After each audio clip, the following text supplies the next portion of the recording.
Sis Roxanne, di ka sumali.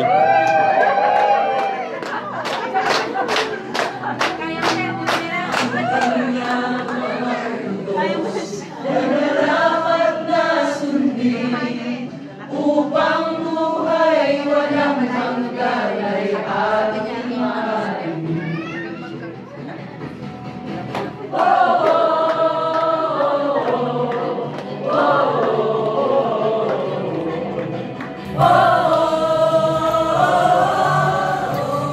Napapasalamat kabataan ng Diyos, kabataan na magalang, kabataan masunurin, ibagabay ng magulang, kabataan na ang puso ay may Kristo na sandigan, kabataan na tatahang sa lahat ng kagalitan.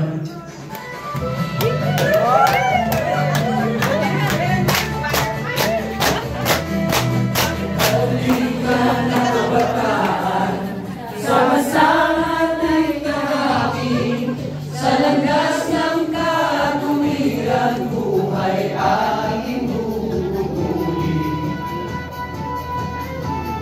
Tulong sa pagyakan, kusang dating tulong. Advance.